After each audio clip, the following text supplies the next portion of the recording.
This is now Africa 24. How does a country suddenly generate over $3 billion in just 4 months without digging a single new hole in the ground? In early 2025, the global gold market witnessed a statistical anomaly that should be impossible. Ghana, a nation that has been mining gold for over 100 years, suddenly doubled its exports. In just 1 month, May, they exported 11 tons of gold worth $1.1 billion. From January to April, over 30,000 kilograms left the country. But here is the part that Wall Street doesn't want to talk about. There were no new discoveries. There were no new megamines. The geology of West Africa did not change overnight. So where did all this gold come from? It didn't appear by magic. It appeared because for decades it was leaving the country right under our noses, completely off the books. The gold wasn't lost. It was being erased. And for the first time in history, Ghana decided to turn the lights on. What they found wasn't just metal. It was a massive financial crime scene that changes everything we know about the global economy. This phenomenon is what insiders are calling the ghost gold theory. For decades, the system was rigged by design to make wealth disappear. Foreign companies controlled the entire chain, from the mining and processing to the pricing and the final export. They operated like landlords who let you live on the land but take all the crops, deciding exactly how much to pay you and keeping the rest for themselves. Massive amounts of gold were leaving Ghana without ever hitting the official books. It was a silent heist. Unapproved traders from places like Switzerland and the UAE would swoop in, buy gold cheaply from small-scale miners, and smuggle it out to avoid taxes. They underpaid the locals, bypassed the government, and moved the metal into foreign vaults. But in early 2025, the government finally slammed the door shut. By forcing all exports to pass through a new central authority, the Ghana Gold Board, the ghost gold suddenly became visible. The billions of dollars appearing in the accounts today are not a windfall. They are simply the receipts for what was being stolen from the Ghanaian people every single year. This sudden shift didn't originate in a boardroom in London or a think tank in Washington. The spark came from next door, from the one-man Western diplomats fear most, Captain Ibrahim Traoré of Burkina Faso. While the mainstream media was busy criticizing his military uniform, Traoré was busy dismantling the colonial mining structure.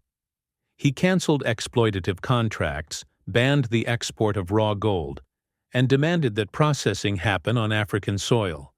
They said his economy would collapse. Instead, his revenue soared. Ghana watched this experiment very closely. And here is the terrifying part for foreign powers. Ghana isn't a military junta. It is a stable democracy with strong institutions. When President Mahama adopted the Traoré blueprint, he proved that this resource rebellion isn't just for revolutionaries.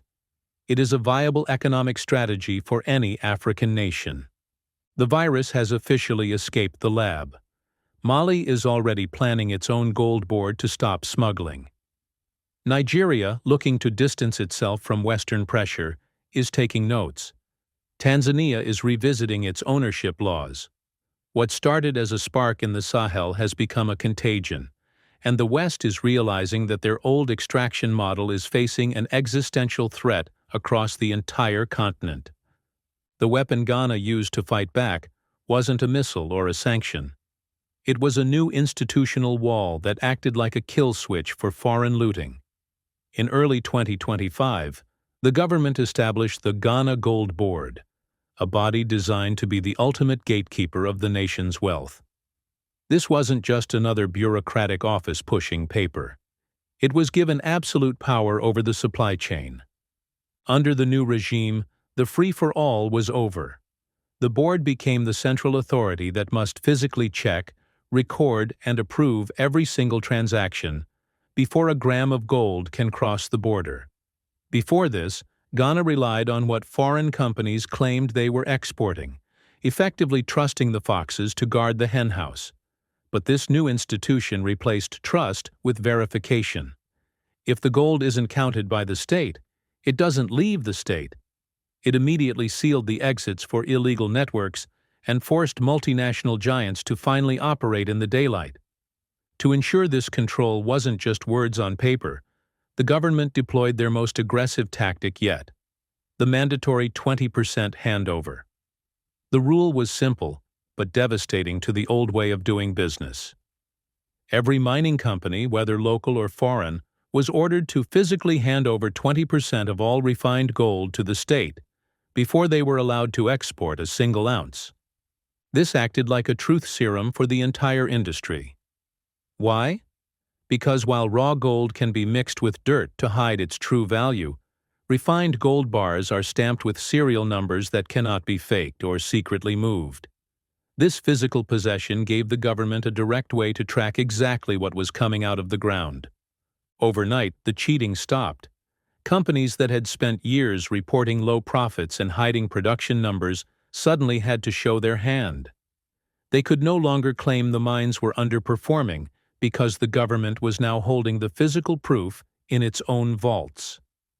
The discrepancy between what they used to claim and what they were actually producing was exposed for the world to see. The real reason for this aggressive accumulation isn't just about revenue. It is about survival. For years, the Ghanaian cedi was held hostage by the US dollar.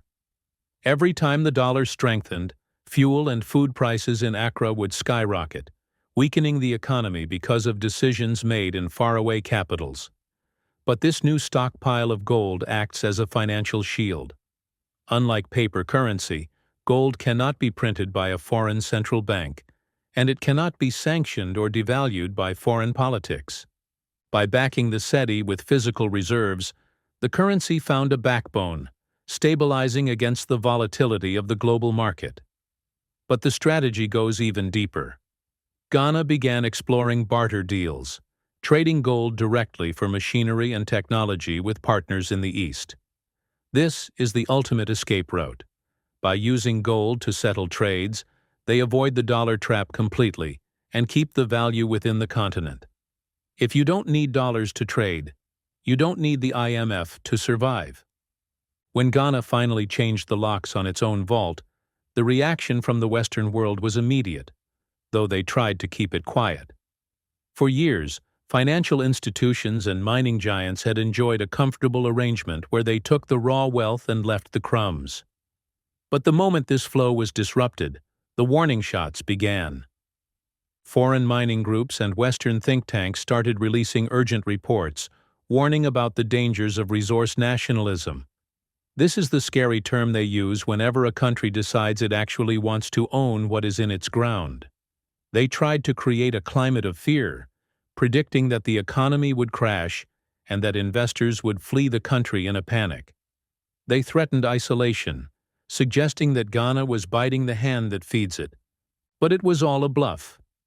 Ghana called it, and the West folded. The capital flight never happened. The mass exodus of companies was a myth. Why? Because investors do not run away from profit. Ghana holds some of the richest gold deposits on Earth, and these companies knew they could no longer find easy money elsewhere.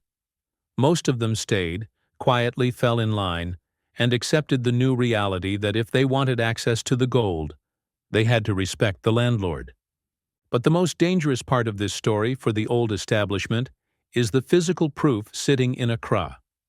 When the new policies took effect, the results were instantaneous. In a span of just 3 months, Ghana's national gold reserves skyrocketed from under 9 tons to more than 30 tons. This is not a digital accounting trick. This is over 30 tons of solid, sovereign leverage that no foreign government can sanction or freeze. For years, Ghana was seen as weak because it depended heavily on the US dollar, leaving its economy vulnerable to decisions made in faraway countries.